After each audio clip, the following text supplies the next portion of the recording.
Hey YouTube, it's Dimitri, and today we are going to answer a subscriber's question. So a subscriber asked, Dimitri, this is going to be student application season here in the next few weeks. It's going to be internships opening up for summer 2024. It's going to be full-time job offers coming in here. You know, many of you are graduating in December. Can you please make a video and a suggestion here of like what we should and shouldn't be putting on resumes? So due to urgency, I'm going to shoot this video and we're going to talk about good resumes and bad resumes. I view a ton of resumes, and I'm going to put the little asterisk caveat little note here, the little disclaimer. Every hiring manager has different requirements. Every single position has different expectations. So what I'm going to tell you here today is general advice. There is no perfect resume. Remember that. There is absolutely no perfect resume. I have viewed hundreds of thousands, like probably in the thousands of resumes over the years. I mean, the last job I did 400 resumes for alone. I handwrite every single resume. So we're going to dive in here on the skill sets on here, but it's going to vary on position, on who's hiring, on preferences. So just because you apply to a couple jobs and you don't hear anything back or you're rejected, that doesn't mean you have a bad resume. Now, if you apply to, 100 jobs and months goes by and you're not hearing anything and you're getting rejected, your resume is probably not very good. So let's just dive on in here. I'm going to start off with a good resume because I think there's less to talk about on the good resume, and it will show you what it should look like. And then we'll kind of dive into the bad resume and kind of contrast the two. So first off here, your name should be at the top. This is obvious. If you are international, you might be tempted to put a picture on here. Do not put a picture on here. You are not required to, and you are not supposed to. It is against the law in the United States to put your picture on here, because that can lead to discrimination. So we don't use pictures in the United States. The next piece is going to be your phone number and your email address so that somebody can contact you if they want to do an interview. You could also put on here like your LinkedIn link here. So I don't know, www.linkedin.com / whatever your thing is. I don't know. Just put Dimitri Bianco, something like that. But you can put that on there as well. Then they can go and look at more of your projects. If you have a lot of experience and a lot of things that you want to share, the resume is not the place to dump this. This is not a CV. So a CV is supposed to be absolutely everything under the sun, and it could be 5-10 pages. A resume is the way the US does it. So other countries typically use CVs. Academics use CVs. Resumes are supposed to be a short, for students, like a 1-page document, just showing like, I'm a great person, I have the skills you need, and you should hire me and give me an interview. That's what it's for. It's a marketing tool. But again, have your contact information up on top. Now, I have never, ever had a summary until the last few years. My actual resume is getting quite long, and so I'm trying to pare it back and keep it under 2 pages. But once you start hitting a decade, you have to really start picking what is important and really scaling back here. You have the opposite problem of a student, which is often, I don't have enough experience here. You can put one on the top here. This is just a good example of keeping it short and sweet. You don't want to take up a bunch of space with it. But it just summarizes quantitative finance master student with an interest in time series and statistical modeling, seeking internship on the buy side, doing model development and research. So it tells them what you're currently doing, right? You're a student and you are looking for an internship. So they know that right off the bat. You might put on there like requires H-1B visa.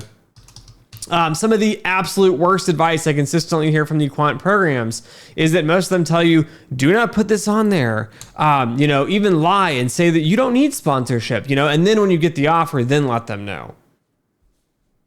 That's a character flaw. Like if I interview you and even if I loved you and I'm going to hire them, and now I have to go through that process. Companies that choose not to do sponsorship is because it is very expensive. It requires us to hire lawyers to come in to do the process. So if firms are not prepared to do it, they're going to be very upset. So I'll put a little note on this as well. When I see this and this occurs, one, the student looks stupid. And I feel horrible for you that you're dumb enough to put that on there and lie. You must have poor character, which I don't want in an employee. And number 2, the program that you have listed on there. So in my case here, if I had University of Michigan or I had some other school, This is just my background somewhat, but whatever school it is, I now think less of you as a program because your students are listing that. And I know that your career services are reviewing that. And most likely they're recommending that you lie or just omit this and not put this on there. This is a big thing. And I know students are going to say, but Dimitri, not all these companies are going to hire me because I need an H-1B visa. Most quant jobs that actually hire quants that are real quant jobs will sponsor. If you're going out to like mom and pop shop investment firm, they're not going to do it because it's expensive. If you're applying for, I don't know, some big bank and they don't offer it, it's probably because it's not a quant job. It's a traditional finance job. So you don't need a visa because most of those applications are going to be people that are already, green card holders or American citizens here. Or they're hiring for a senior position you shouldn't be applying for to start with. But keep the summary short and to the point, unlike my videos here. For the education section though, education, I listed out, put your university, the city and the state. So I know that you were in the United States here. So if you're international and you have an international name and you don't have a city and state, I'm probably just going to skip because I'm like, well, maybe they're coming from, India or China or Brazil or somewhere else. Like make sure you have the location of the school on there. Of course, if it's a big name school, we'll know where it's at. But also have the location in general, because if you are doing online, which I highly discourage, but if you are, I need to know where you are located, because if you are not physically located in the US, I'm not going to do sponsorships and hires here. Again, have the program listed on here. Do not lie, do not lie, do not lie. I cannot emphasize this enough. When I was at the University of Michigan, many people put on here that they were in the Ross Business School, which they were not. They were actually in the financial engineering program that was before the one that currently exists. That was between Ross and LSA, Language, Literature, Sciences, and Arts. And it was between the engineering department as well. So it wasn't in Ross. It's a whole thing. Ross was mad. Kids are listening in as well. It's just lying. Don't lie. Just put the actual school here. If you're in part of the business school, thumbs up, you can put on there, whatever, Ross Business School, Masters of Quantitative Finance, whatever your degree is. Put the year that you're expected to graduate. You don't even need to put expected, right? So I have December 2024. I'm smart enough as a hiring manager, I hope. I know the date is in September here of 2023. So if you're graduating in December of 2024, that would be like next year. Like you still have a long ways out. And then what you want to do is list either relevant courses or relevant topics, or you can do both. It depends how you want to structure this. In general, though, your resume should have a theme. If you are applying for the buy side, which is like investing, hedge funds, retirement, those sorts of things, you're going to want to have on there like equities, fixed income, capital markets, stuff like that. And you're going to want to have it focused so the skill set looks like it's very focused in that area and that skills. And if you have a summary, again, your summary should match. So in this example, I have time series and statistical modeling. And as you'll see as we're going through here, we have statistical models and we have time series models specifically for this.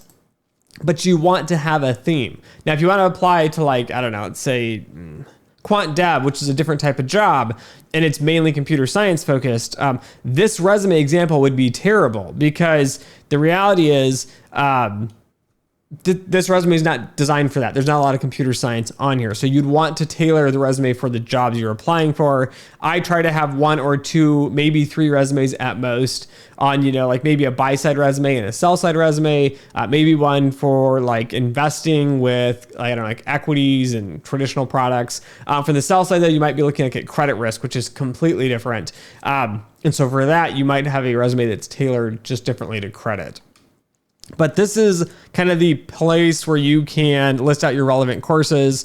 You're going to have the classes. I know my eyes glaze over and I'm just I'm tired of reading these resumes, because what ends up happening is every single student lists the exact same class from the exact same program. So when, University of Chicago students come through or, Baruch students come through or something, I know the resume because they look all the exact same. Do not make them the same here. I understand that you're going to have your core courses, but I would, to be honest with you guys, I'd organize the courses in a way that the courses that are most relevant to the focus of the resume are at the beginning, and then put the rest of the courses at the end. So I have econometrics up front. and stochastic calculus, which is related to time series. And then things like fixed income, which again are interesting, but are not relevant too much to time series and statistical modeling here, I've listed towards the back of this. So this is where you make your elective shine. So if you're still taking the class, list it on here. When you're in an interview, if somebody asks you something specific about a topic in fixed income, for example, let's say I'm right in the middle of taking the fixed income course and I'm doing an interview for an internship. What I'm going to tell them is I'm going to say, this is what I think the answer would be if you kind of think it. And I'd say, but I'm really taking the fixed income course right now. We're only 4 weeks in. So it seems interesting and I enjoy the class, but we haven't really got to those topics yet. Just tell me, then I know that okay, right? You're interested, you're taking the courses, but you're not going to know. Not because you're, not an expert, or not because you didn't take the actual course, or not because you did horrible in the course. It's simply because you have not taken the course here. So again, list the classes out in the relevant order. Something else to note as well is I see students that list the same courses even across programs. So every single quant program is going to have stochastic calculus for finance, statistics for finance, fixed income, capital markets, right? It's a lot of the ones I have listed on here. Computational finance. I get it. It's boring. But they all don't cover the same topics, and I don't often know which programs. I know probably more than most, but many professionals don't know which programs are covering which topics, which areas here. Again, read the job descriptions that you're applying for. Often they will have skills listed, and sometimes they'll list even methods or models in there.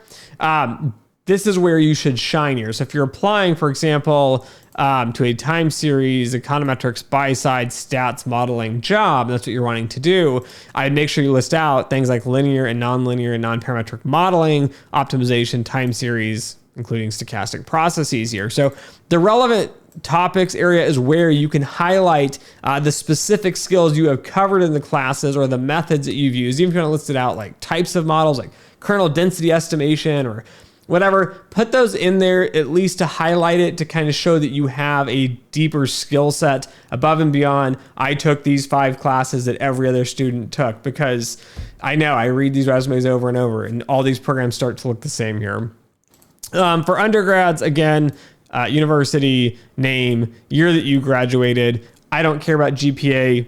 I don't list it on anything because we're quants. I don't really care. I'm not hiring you because, you outcompeted 5 other students in an MBA program out of 200 students. What I'm really looking for is I'm going to be looking for, what is your undergrad degree in? I have a minor in here just because I had a minor. You could do if you did dual major or something, you could list that. Just put it on here. Again, you notice I listed relevant courses as well. So things that could be relevant: advanced financial modeling, capital markets, accounting, and fixed income. Notice I did not list managerial accounting, and I did not list microeconomics and macroeconomics and, introduction to corporate finance and all these other classes, because they're not really relevant. And so, all right, I didn't put them on there. So I took them off. Now you might put a few classes on here that are relevant, semi-relevant. Maybe you're an electrical engineering student, which is great. This is where I would nest in a lot of the math classes you took, like PDEs, ODEs, linear algebra, stuff like that. I'd put some interesting courses here that could be relevant, that at least show you have some depth here. I've actually hired someone because I liked their undergrad. Their master's was pretty okay, but their undergrad highlighted that they had the core fundamentals mathematically, and then they're able to extend those into a master's program. So again, this doesn't need to be huge. You'll notice here as well, the education section seems that Michigan is more important for me than my undergrad because it is a larger section of the resume. So keep that in mind. Again, the education should always go at the top as well, because that is what I am hiring. I am hiring students. Once you get a master's or PhD, your life kind of starts over. So past experience is kind of nice to have, but to be honest with you, most of us just don't care. We just know that, you have this new fancy degree and you went to get the degree for a reason. And that reason is going to be because it's going to add a lot of value to you. So again, have that education section at the top. Let's go through a few work experience section here. I'm going to put work experience and projects. I am pretending I am a student with 0 work experience because, again, many of you are going to be students with 0 work experience, right? And you don't want to have a small resume, which we'll see in a second here.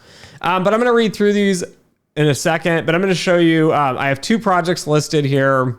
Again, I have the years that I worked on them just to put them in here. These are made up examples. And then at the very bottom, every single resume should have a skills, papers, and certification section with your technical skills. So languages that you know, you've used. I typically list them in the order that I know them best, because that indicates typically at the beginning that's probably the thing that came to your mind first. So if you're hiring for someone for SAS or R, I would be a rock star for that. When I was a student, I had not taken Python. We did C++, and I did a ton of Excel, but I didn't want to do that for a career, so I moved that further down the list. And of course, I'd done SQL. You don't need to have any certifications at all. I don't think they add a whole lot of value in the quant space. On the buy side, they like to see the CFA sometimes, but you could have that on there. If you have any papers or a thesis or something like that, I would recommend putting them actually up here. Instead of a project, I would put a thesis. Your thesis is on up here.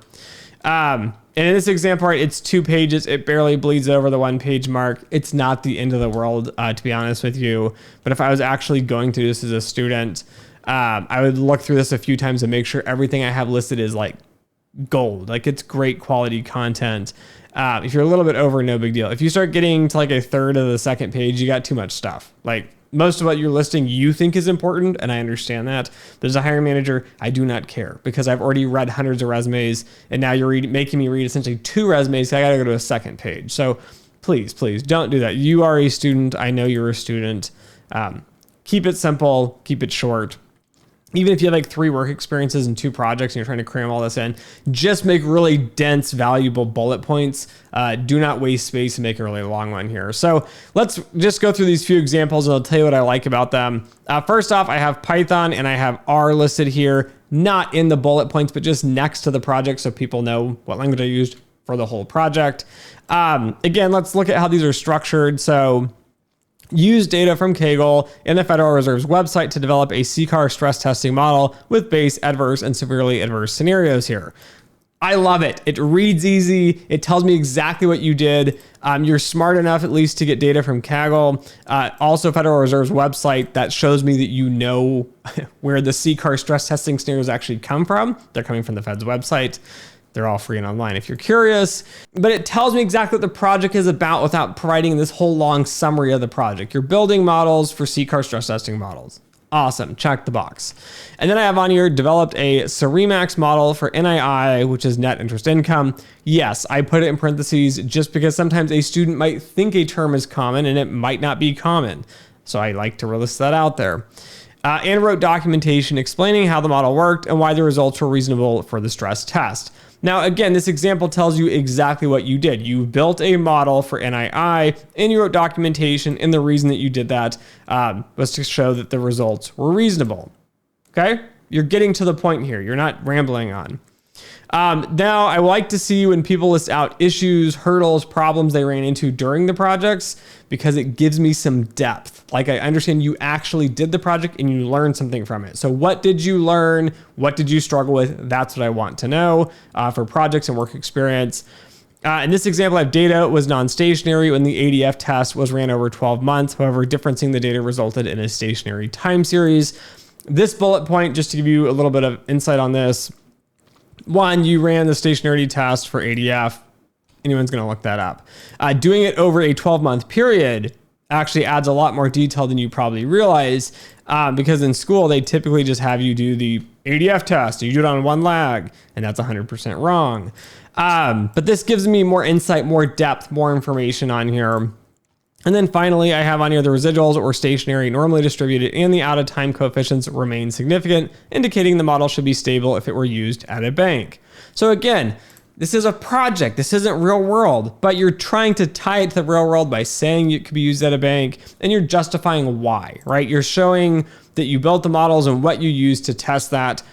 Again, stationary and normally distributed residuals. That's one of the checks that we look at. And then you did out-of-time testing of some sorts, obviously, because you're talking about the out-of-time coefficients here. So this is just showing me a little bit more depth. It allows me to ask questions now. So what I would probably start asking for is, like, okay, you did stationarity testing for ADF here. Why did you end up choosing Ceremax for the final model? Why didn't you use OLS? I know the answer, like I'm setting you up because if you have non-stationary data, you can't use OLS. But that's a whole other thing. And then, maybe I could ask some more questions around like, how did you specify the lags? What did the model structure look like? You say Ceremax, was it actually Ceremax? Because people like Dimitri Bianco here like to just throw out a full term to catch everything under one bucket. And then I can ask more in-depth questions about, how you define the model. What other tests did you run? Did you have heteroscedasticity in the residuals? Like, I'm trying to get, some insight from you. I might start asking about your base adverse and severely adverse scenarios. What did they look like? How were they shaped? What was the ordering of them, right? This, little project here gives me enough as a hiring manager that I can kind of start pulling interesting facts and information out of you about your project. So try to add a lot of information and details on the project, but do not over cram. We'll go into that in a second here. The second project is going to be stock pricing. Pretty common. Another example of a project you could do would be like portfolio optimization. But here I state out, chose 5 stocks, Tesla, Apple, GS, Goldman Sachs, Coke, and SPY to model using daily data from 2000 to 2022 for model development and data from 2023 for out-of-time testing. Now, my English is not stellar here, guys, and that's okay. Try your best. Have other people read it and review it, but it's not always going to flow real great here. But I like this to bullet point because it gives me details about you use data, you split it into development and out of time, right? You're giving me that information. You're also telling me the time frames you're using. So now I might be able to ask like, oh, how did this project work in the 2007, 2008 financial crisis? Like, did that cause problems, right? Like I can start digging and asking because I know the time frames. Next bullet is OLS, ARIMA, Holt-Winters, exponential smoothing, and LSTM models were developed. What this means is you tried out a whole list of models here. So now I can start asking you specific questions around these models. Now, again, if you built these models, you better have struggled with them because I'm going to ask a bunch of testing questions and structural questions, and I'm going to know a little bit about where these models fail in practice and why you shouldn't use specific models in specific cases, which you're probably not going to know as a student. That's okay. But you should know like when you should use them, why you should use them. Even like if you don't know a lot of the details and you couldn't find the details, you should be able to explain what you'll see here in a second, how they worked, what the results of the project were. So as I list here, all 5 stocks were non-stationary in Fourier analysis, and differencing were both tested.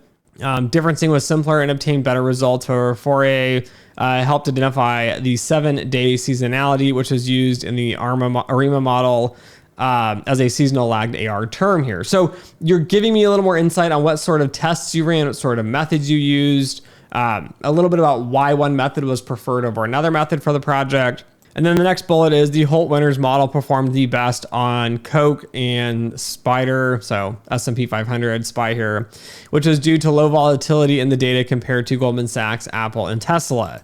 So again, when you start listing and explaining and talking about this as someone who's kind of knows the companies a little bit, you go, okay, that makes sense. Like, Holt-Winters is a smoothing method.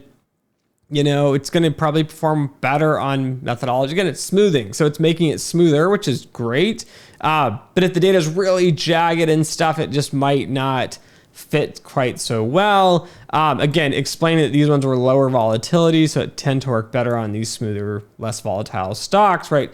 You're drawing a conclusion. You don't have to be right on it, but at least you're thinking and drawing a conclusion, and that's what I'm looking for. I'm wanting to hire people that can think and draw conclusions. And so this is a good example. Even if you're wrong, try your best to do a result summary in here a little bit. And then finally, I ran into some technical issues with the testing, LSTM, and no sound model was found for Tesla. However, this could be due to the unpredictability of their fast success, as well as finding a more appropriate way to handle the stock splits. So again, as I mentioned, if you have problems in a project and you couldn't find like a great model to model it, don't go, like this project was a failure. List out the problems, talk about the issues you had, because in the real world, we don't always have simple solutions or even complex solutions that work great.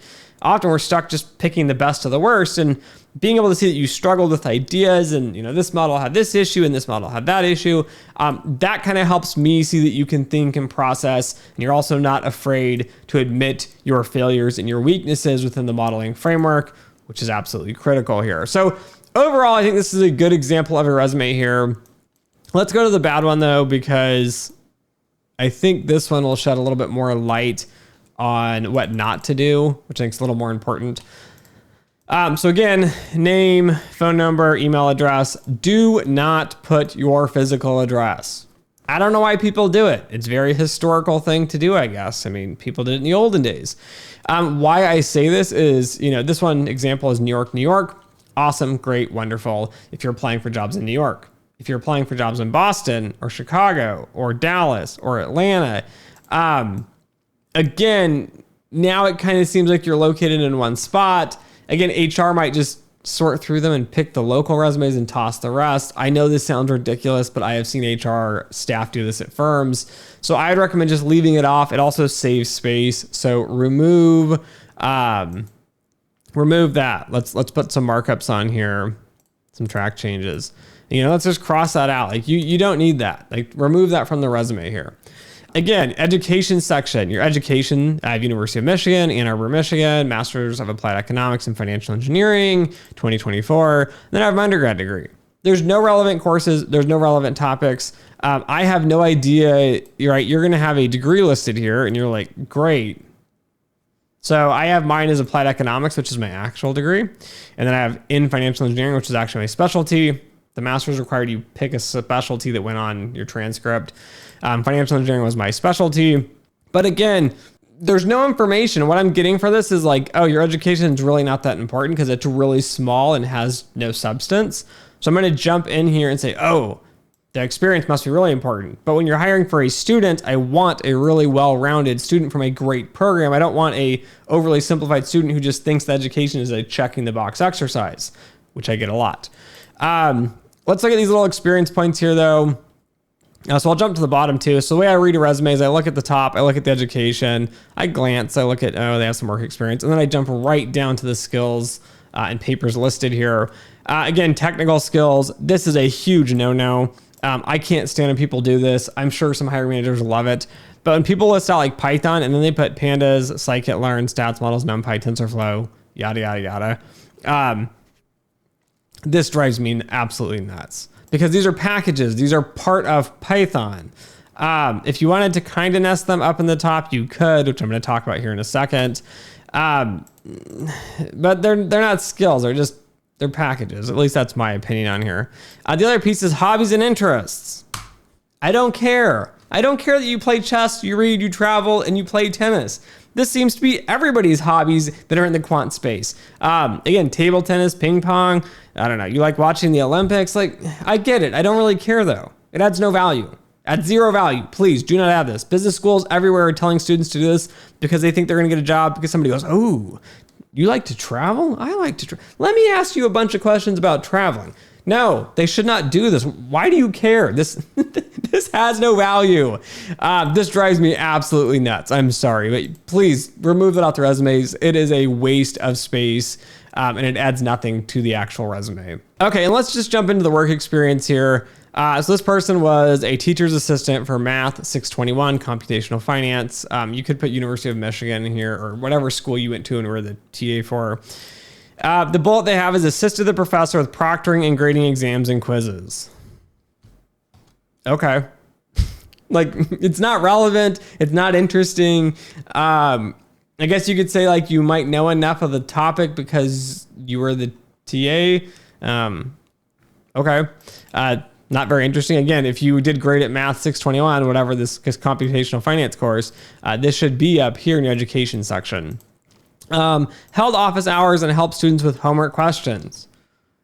Again, great, but you guys try to add more meat to these. Like if you're going to do this, I would just put more topics in here, like held office hours and help students with homework questions, such as, I don't know, and then list in, Monte Carlo simulations, or I don't know, list some sort of skill here and, kernel density, I don't know. Put something in here, put some skills, put some detail, put some depth here. That's why that other good resume, I'm gonna put in air quotes, seems like the individual just had all this great experience and stuff. I want you guys to notice though, with the good resume, they didn't have any experience. They literally just did projects. And you're going to probably do a project as part of your classes and courses here. Again, I would list these out or put them in there. If you're going to starting your program, you're doing an internship here. Again, this is going to be hard. You might try to fill this section up here, your educational section, with more content and more information on the classes you're going to be taking and the topics that you're going to cover, because that's kind of part of it. You might even try to fill out your undergrad information a little bit more, make it a little meatier, a little more content right in there. That's what I mean by meatier. Sorry, guys. Make it a little thicker. Just make it better, more robust with more topics in here. And then if you have zero experience, again, just start a side project. Just start one. It doesn't have to be great. It doesn't have to be stellar. I would just throw something in here. If you have zero class projects going, do that. If you have a class project going, just do the one. Because you're going to be busy with grad school. Don't try to reinvent the wheel here. But on the bad resume, you can see it's just too short. The next project here is going to say download CSV data from Kaggle and import it into Python using pandas. Again, I'm just bored out of my mind reading this. Like, you downloaded CSV data from Kaggle and you imported it using, pandas. Like, it's boring. Like, tell me about the data. Where did the data come? Like, yeah, it came from Kaggle, but like, what type of data was it? Like, I don't care, it was a CSV file, right? And you saw in the other example here, we had, used data from Kaggle and the Federal Reserve's website to develop CCAR stress testing model with base adverse and severely adverse scenarios.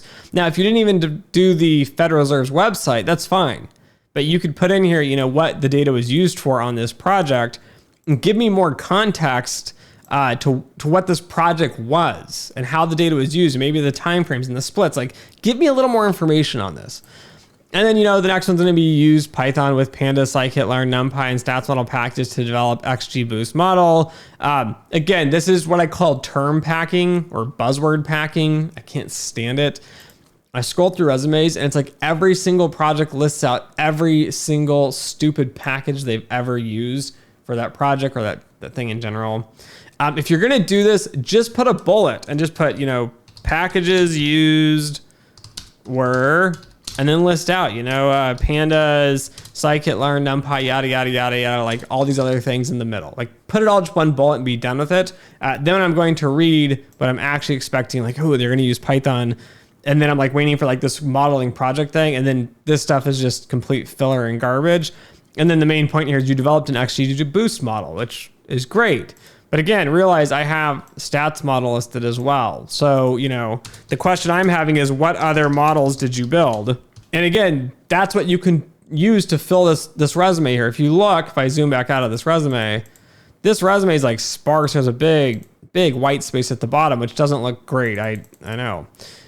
So again, add more detail. What did you do? What tools did you use? How did you do it? What problems did you face? Like, these are the sort of things you're going to want. Again, conduct data cleaning and processing. So just a hint to you guys, some of these bullet points I actually took from actual resumes. So while I'm saying these are really boring and they're terribly written, these are actual resumes I've seen. These were not for a job posting. This is for a different project, but these are friends of mine that sent me resumes. Okay, and then finally, a stock optimization project. Like, oh, this is going to be cool. Again, I listed it as a project and I put in here the class it was for. So like, okay, it's cool. It's from Math 506. But again, I would have Math 506 up here. Even if it's not called Math 506, you might have, whatever class it was. I don't know, stochastic processes for nerds, something like that. Put it up there, guys. Just put the class up there. And then, in here, have identified the impact of different portfolio theories using statistical and economic methods. Again, these are better. These ones are better. These ones are better than these ones. So I'll give you that and these other ones. But again, what I'm going to be saying here is, what methods?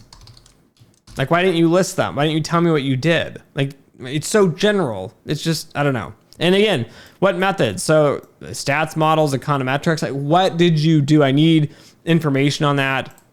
And then it says identify the impact of different portfolio theories. Again, I'm wondering, like, which ones?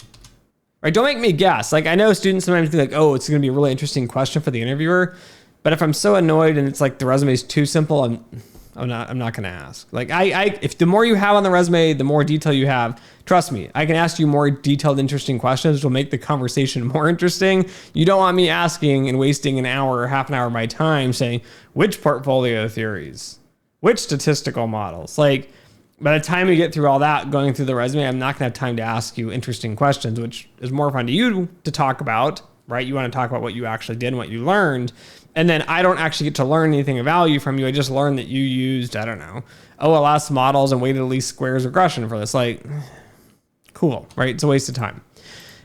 Next bullet is designed and analyzed predictive models to determine the best method using Jupyter Notebook. Again, using Jupyter Notebook, that's not relevant. I don't really care. I'm just be honest with you guys here.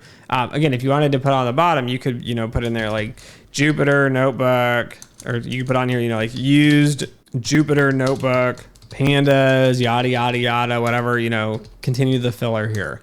That's fine, but that's not relevant to that bullet point. Doesn't add any value to it.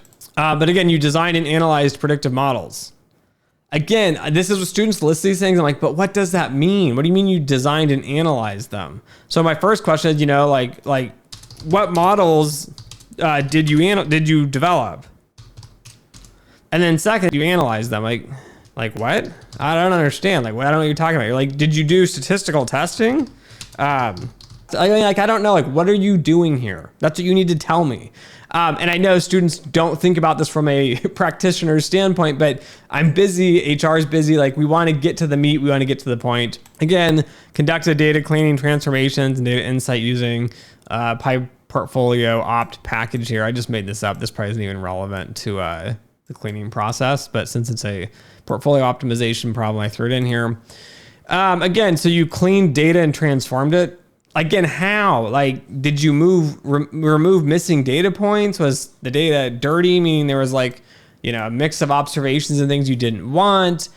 You did transformations. What transformations? Why did you do the transformations? Was there imbalanced data? Was there non-stationary data? Were you looking for, just different trends and patterns? Maybe growth rates are more important because it was a stock price. Provide me information on there, guys. Tell me more about it. That's what I want to know. And then finally, presented results in class and wrote a report on which methods were best. Again, this is similar, if you're noticing this, with the good resume. This is similar to this resume. I think I mentioned in here that you wrote documentation explaining how the models worked and why the results were reasonable for the stress tests. So again, I know the reason that it was reasonable for a stress test is a very long answer, which is why it's summarized a little bit here. This could be even better maybe if you said, what the result was. But in the bad resume theory here, which methods were best? I mean, right? Which ones? That's I want to know which methods were. Just tell me on the resume. There's so many details you could put in here that add value. So that's my point here with this bad resume. Fill it with good content. I know it's hard, but think about what was important in the project and what you learned. Again, what failures did you have? I know no one wants to list these, but I want to know. I really want to know what you struggled with, because guys, I'm a professional doing this almost a decade and I'm struggling with things. So, I want to know what you struggled with, how you addressed it, whether you're right or wrong. I'm going to ask questions, but I'm trying to get at what you're thinking and what you're doing and what your thought process is. The thought process is the most important piece of a quant here. So anyways, I hope you guys enjoyed this video here. This is just kind of to show you that the good resume example, this is how you write the bullet points a little bit better. What did you do? Why did you do it? How did you do it? Again, the packages you used, to be honest, guys, I don't care. I know some people care. I think it's a big deal. You know how to use the tools or whatnot. So you can list some of those in there, but you might put them as a separate bullet point, as I mentioned. Again, no picture, avoid the address at the top. You don't need a summary at all here. And if I was just to take this one off, this would put this resume here at exactly a page. So that would be absolutely perfect if I removed that. Again, make your education section big. It needs to have some substance and content. The way to do that is do relevant courses and topics. You could even nestle in papers if you publish a thesis or something like that, kind of throw that in there. But overall, make sure you have your skills at the bottom as well, because I'm going to dive to the bottom to look to see if you've done SAS, R, Python, Excel, SQL, the skills that we would expect you to have, maybe MATLAB, something like that. But those are my tips and tricks, guys. That's what I really look for in a resume when I'm hiring. Again, it will vary from firm to firm to firm. Skills will vary a lot too. So don't just try to replicate what's in these examples here. If you're doing quant dev, you're doing, I don't know, buy side, more on the optimization, you might have more math. If you're doing operational risk, other sorts of things like that, like you might try to pull things in and choose projects accordingly to what your interests are. So anyways, thanks for listening. Thanks for watching. And as always, until next time.